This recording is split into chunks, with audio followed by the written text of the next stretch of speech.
Shit cat's She is got one. a kinky cutie. So this is Jas and Sher. So we recorded Tunnels, Winnipeg Tunnels, the hauntingly weird shit about, I don't call it hauntingly weird. Hauntingly weird shit? Yeah, so I mean it's more history and hauntings. Not too much hauntings, but unknown. The unknown is jarring. Yeah. So we're doing a thesaurus night?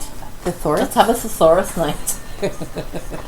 Never mind the Amy Street Steam Station. Say that fast. Amy Street Steam Station. Which is, you'll hear about that. Amy's, yeah. I think that's Point Douglas, right? So, I'm not sure.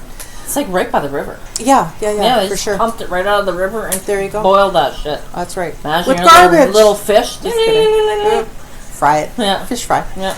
Anyway, so this is going to be part 2 of our Tunnels episode. Again, not too much new information other than the construction that they're doing to rebuild some of the tunnels recently from the last time we talked about tunnels, and just a really nice couple blogs. Yeah, little confirmation. Story. Just kind of reviewing everything that we know so far. But again, if anybody has information on tunnels, or if they know somebody that worked, like say in MTS or whatever in the 90s, definitely, you know who I'd like to get a hold of? And I actually messaged them today. There's the finger waving. They're called West End Dumplings. Okay? Oh, West End Dumplings, they got a really good blog. They do. I have love to interview them. Before. Yeah, I know. So that'd be really cool. Yeah. So anyway, I like dumplings too. Dumplings are amazing. Actually, that used to be my great aunt. That used to be her pet name for me when I was little. She used to call me Dumpling. It wasn't until years later I realized that's maybe not a good thing. Well, you know, like a little pierogi. I was a cute little chubby thing, right? Little pierogi. It's all good. I'm a pierogi. It's all good. So anyway, enjoy this episode and have fun with it. Yeah. Yeah. Thanks. Hope it warms your ears. All right. So this one here, it says it's an unknown writer, and he says, okay, this is where people were getting a bit of a scrap, and it was kind of funny. He says, I have heard that a St. Boniface hospital has a tunnel that connects to the museum. Was the way the nuns took to get from home to work, and it says here, at least from what I've been told. And then somebody says, Got Edge writes, I work at the museum and I have never seen such a tunnel in the basement. And then she says, or he says, there's a room that used to be a crypt, but that's the only interesting thing down there. Down where then? Hello. Down where are we talking about? Where are you in the St. Boniface Museum where we were at. Yeah, I know, but it's like there's no tunnels, but there's something down there. So who's to say that there wasn't a tunnel, right? That's right. Yeah. Like why the fuck would there be a crypt down there? I don't know. So and then Unknown responds, "Don't ruin my urban legend. Get off my lawn. Don't ruin me. Get off my lawn, you meddling kids." And then it says here, Tom Poe 99 writes, there are further steam and maintenance tunnels, it says, that run throughout the entire East Exchange. Oh. But none of them are meant for transport, just utilities, which is like what we discussed at the beginning. Yeah, but people have put utilities down there to begin with. Right. It's not like they just appear. So it says here, with one exception I know of, I've seen the entrances to the tunnels that link the grain exchange to the buildings across on Rory Street, with the cells on the main floor. I guess this is back when there was the cells there. Yeah. And then it says from that building to the parkade behind McDermott. It says both were barricaded for safety reasons, according to building maintenance personnel. Okay. And it says, I've heard from sources that should be reliable. I've heard from a reliable source that there was a tunnel from MTC to the concert hall, and it may or may not have ever been finished. So actually, it didn't connect anything, I guess, because maybe they started building it and it wasn't safe for actual use, right? Yeah. And it says, of course, there were remnants of the tunnels from the concert hall to the parkade. I think the ledge to City Hall might still exist, not sure. Or the leg to the City Hall may not. Because remember, apparently, because there used to be like the original City Hall used to be in the Exchange District, right? Yeah. Mm-hmm. And I think there was the tunnel that went to, or maybe the new City Hall with the old police station, and it used to go under Main Street to the concert hall. Yeah. So, and then it says, Brick then writes, one under the Graham Street between what was the Eatons and their catalog. Yeah, their catalog building. It had concave metal flooring, making it easier to move like the wheeled carts. And it says he goes, I was down there almost daily when I used to work for the display department. Oh.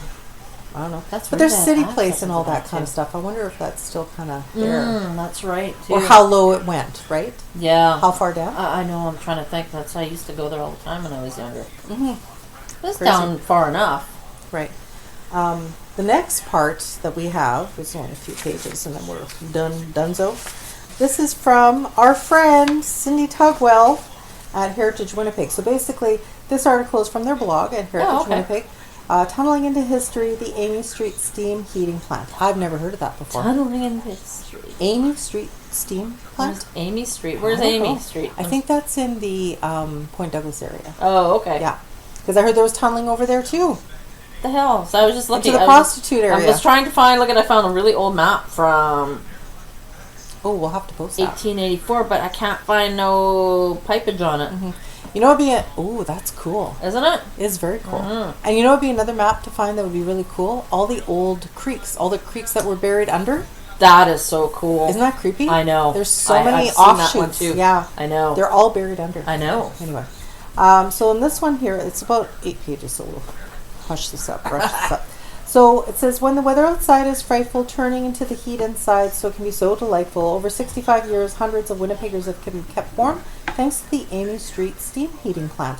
Constructed as a backup source of electricity, it was also used to keep buildings downtown nice and toasty. Although the plant was demolished over 20 years ago. Oh, okay. That's probably why I never heard of it. I'll just keep reading this one. Sorry. The tunnels have left behind what has been an endless source of mystery and intrigue. Is there any truth to the stories of secret passageways running beneath Winnipeg streets, or is it all just a lot of hot air? Ba-dun-dun. Ba-dun-dun. So on May 10th of 1922, a cyclone, which is what we described earlier, wreaked havoc northeast of the Winnipeg, just east of Beausejour, and today we would call this weather event as a tornado. Cyclones are defined as the tropical storm that developed over the ocean, but really conditions found in southern Manitoba. The storm struck about 12:45 p.m. and lasted about 10 minutes, destroying buildings and infrastructure while injuring several people. Most notably, the storm blew down 34 transmission towers that brought electricity to Winnipeg, cutting off all power and bringing the city to a complete standstill for 2 hours. That's not bad. 2 hours? Good. Shit. Nowadays, we'd be done. Get a little bit of shit here and we're like down forever. I know. The Winnipeg Electric Company operators of the Winnipeg streetcars quickly fired up their auxiliary steam plant to deliver power to customers until their lines were repaired. An auxiliary steam plant? I think that's not an easy feat. No.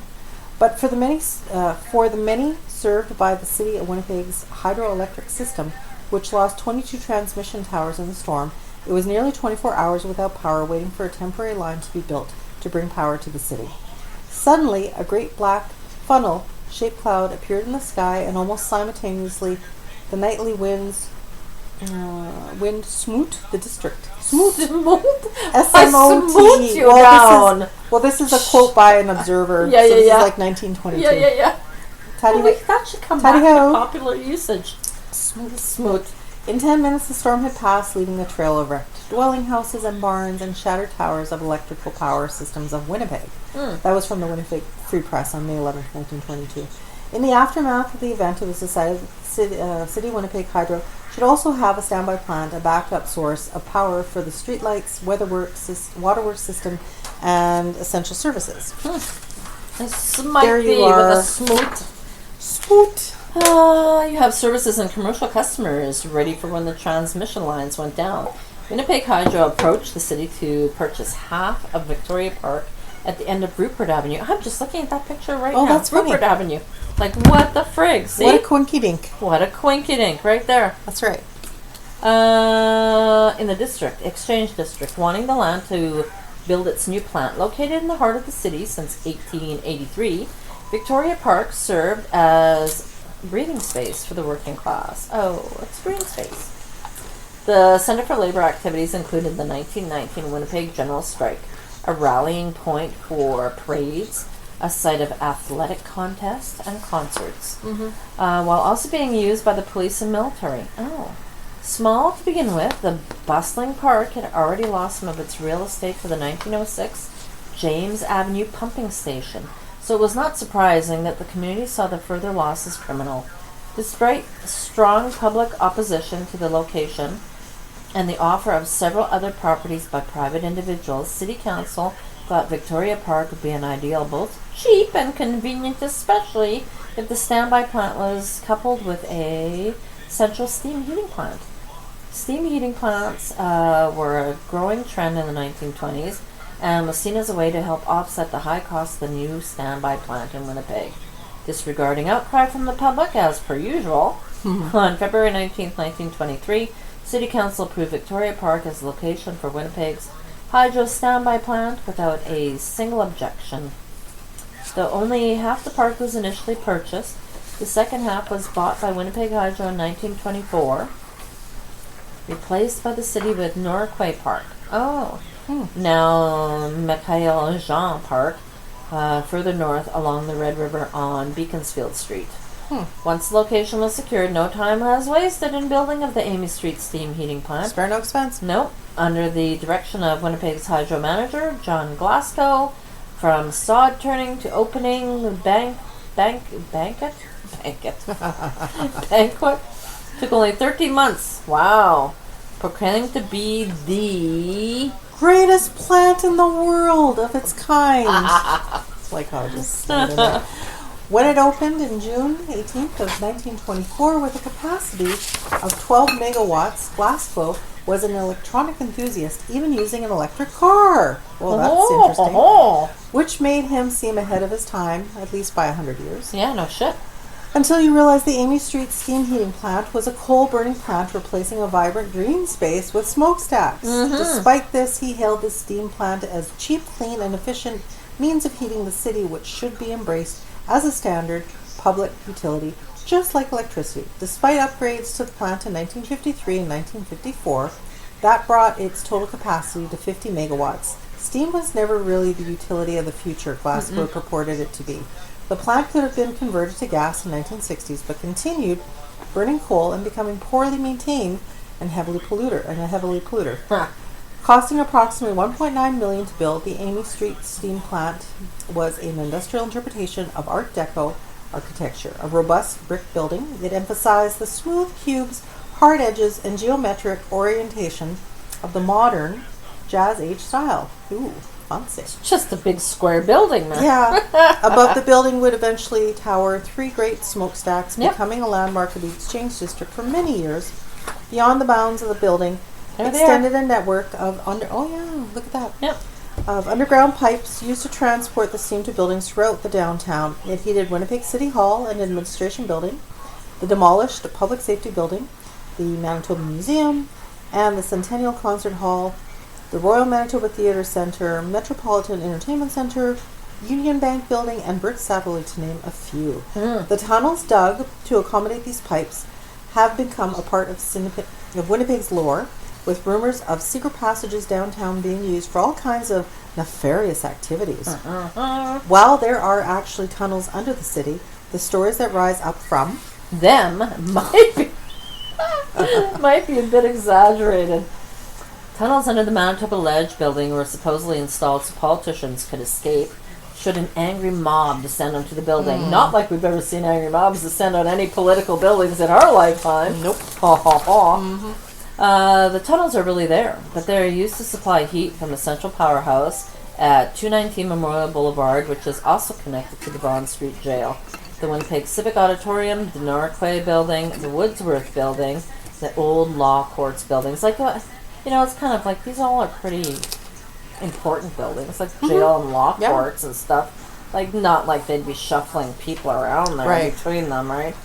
As soon as you have tunnels connected to a jail, you have stories of daring escapes, which may or may not be true. Today, these tunnels are still used by the central powerhouse system, keeping Winnipeg warm for 107 years.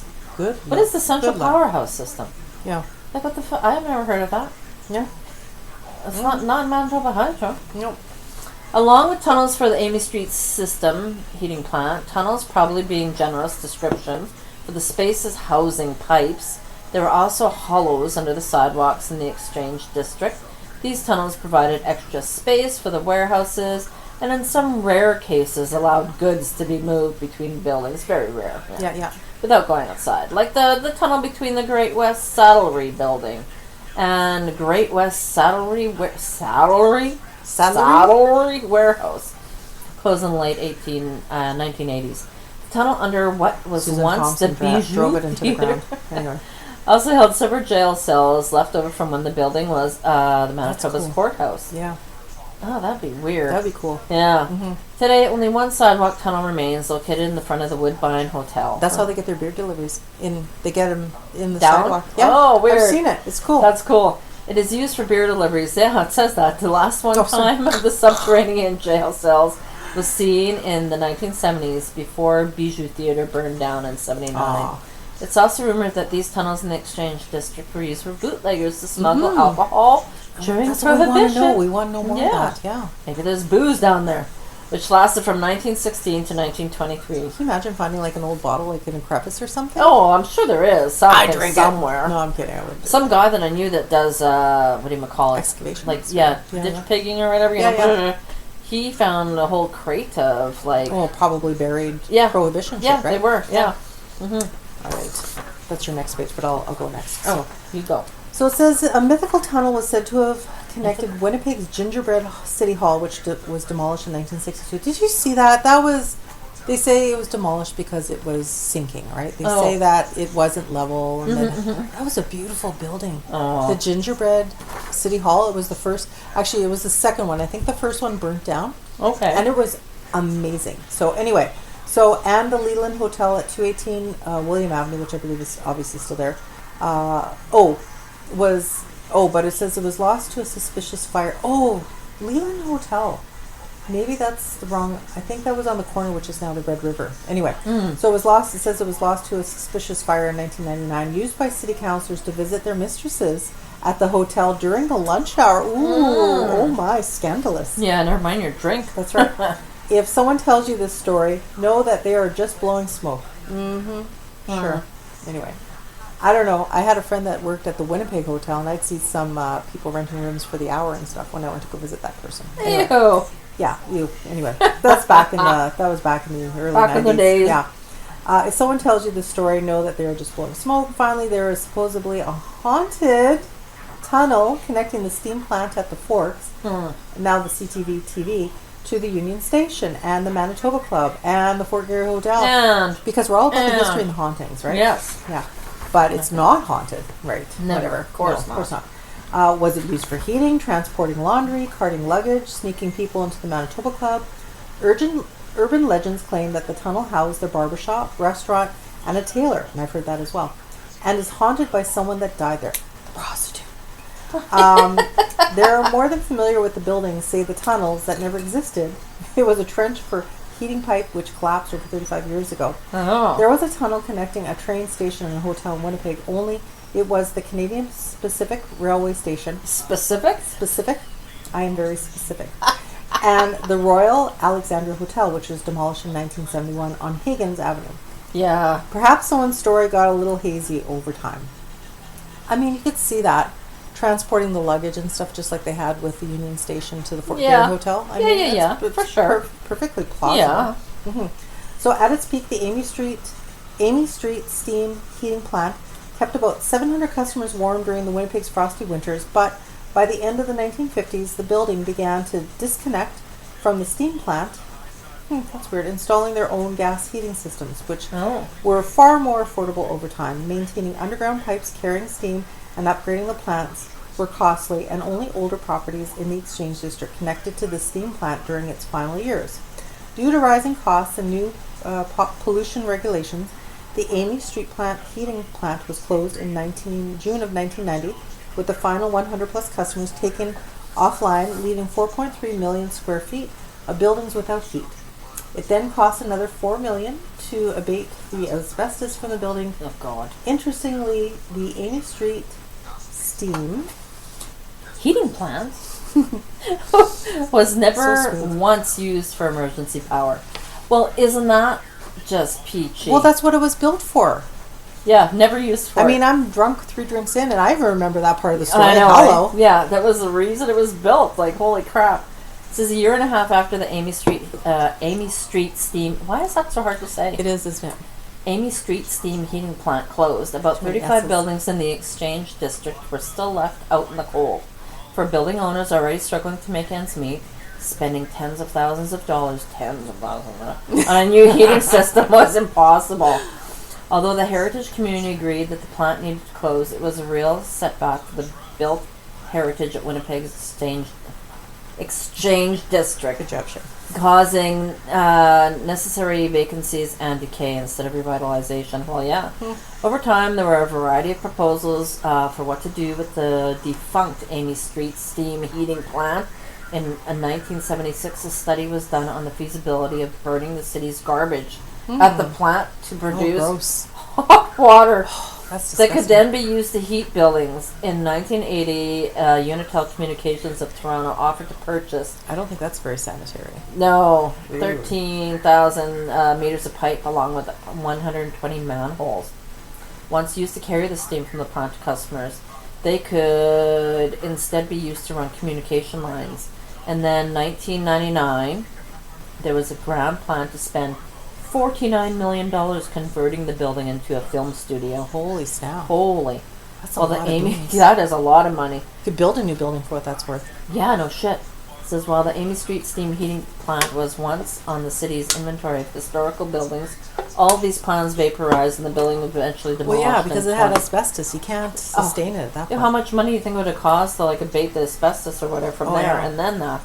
It says, other than the tunnels hidden under our feet, the only thing left from the Amy Street steam heating plant is the Amy Street pump house, built in 1951 to provide water for the plant. This little brick building did not suffer the same fate as the plant, being adaptively reused instead of demolished. First, as the city's... Oh, that's me.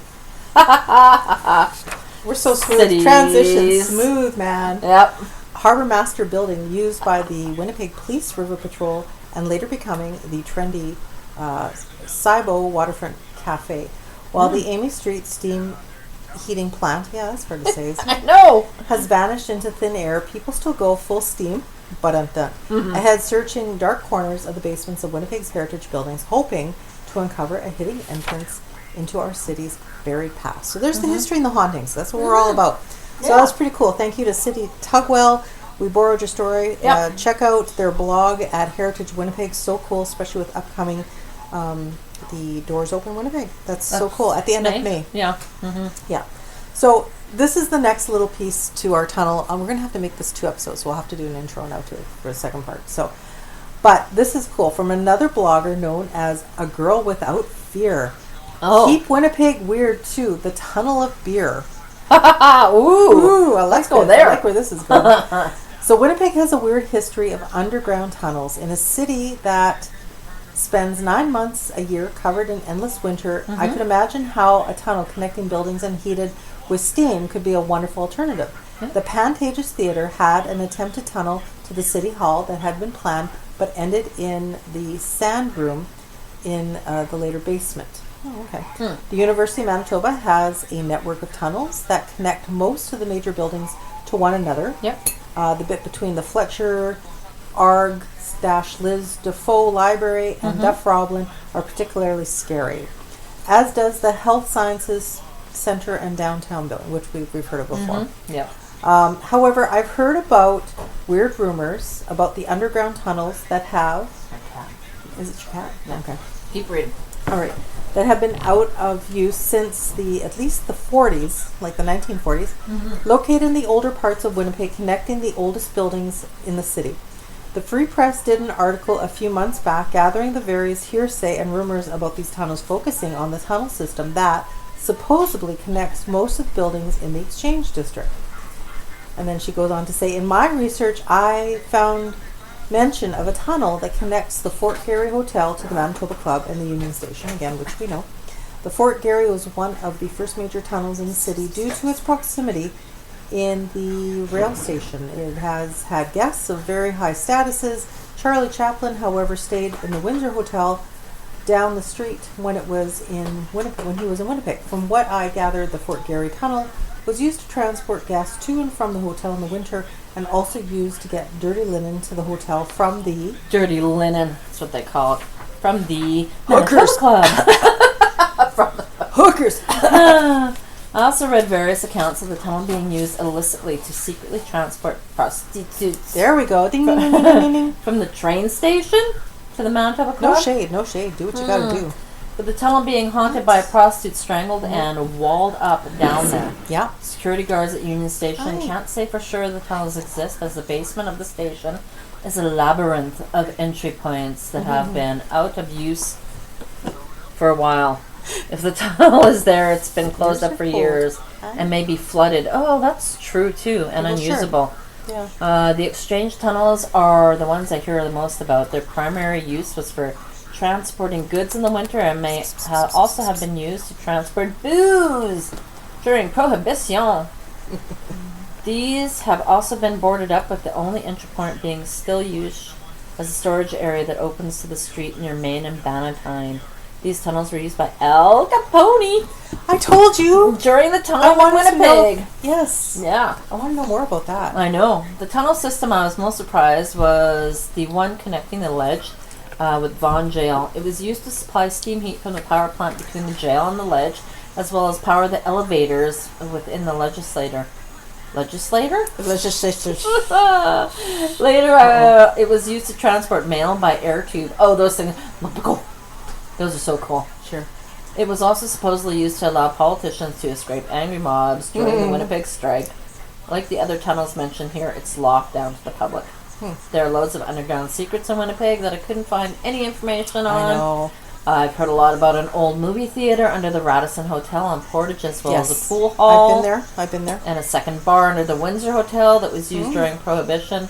Here's hoping someone can point me in the direction of these secrets. You know, and the unfortunate thing, a lot of these people have died now. So, I mean, I think, you know, a lot of it has died with people. And that's unfortunate. And that's what we're all about, histories and the hauntings. Locked up. Who knows what's locked up? You know, we're all about the histories and the hauntings. And that's why we say these stories and repeat them. And we want them documented, because a lot of this stuff is dying. So, I mean, like, a lot of the people that knew anything legit about these tunnels is all hearsay now, because nobody can collaborate, right? I know. Yeah. There could be some dude that had a building downtown who has like a door right there that we'll never know. Exactly. Well, what about in the late, I remember we did this on a previous episode, in the late, I want to say 1800s, there was a system, like the Marlborough Hotel, before it was the Marlborough Hotel, it was like a market or something, and then they had like a system of stables underground for their deliveries, right? Because of the market. They had like stables underground. Yes, I know. That's weird. And you don't know about this. You don't hear. And that was like on Portage. Yeah. Right? So. Well, everywhere's that like weird. I love your cat. You know, like everything was like, there was no cars around. And things are fading. Like everything's going. So we're hoping to establish some legitimacy with this, as opposed to hearsay. Like we believe it. So.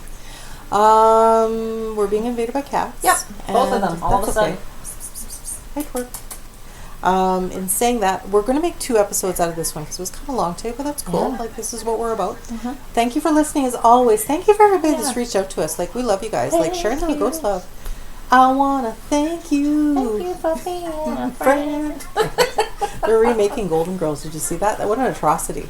That's an atrocity. Not right. They can't. So wrong. They can't. Like, is Hollywood is so bored that they can't come with new ideas. They're reinventing everything. The Fall Guy. I know.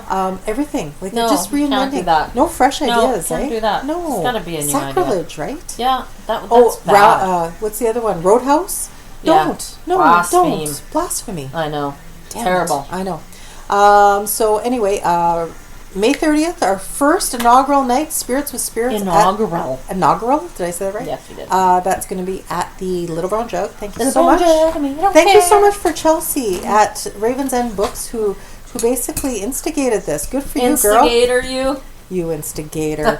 Check out Ravens End Books. If you like horror and all that good stuff, like, that's the shit right there. Yeah. Go see Chelsea. She knows everything about books. She really does. That's cool. She can find you that stuff so to cool. read. Yeah, she is like the OG of books. Like, she's her whole life she's read and she knows stuff. So if you need a good read, go to Raven's End's books for sure.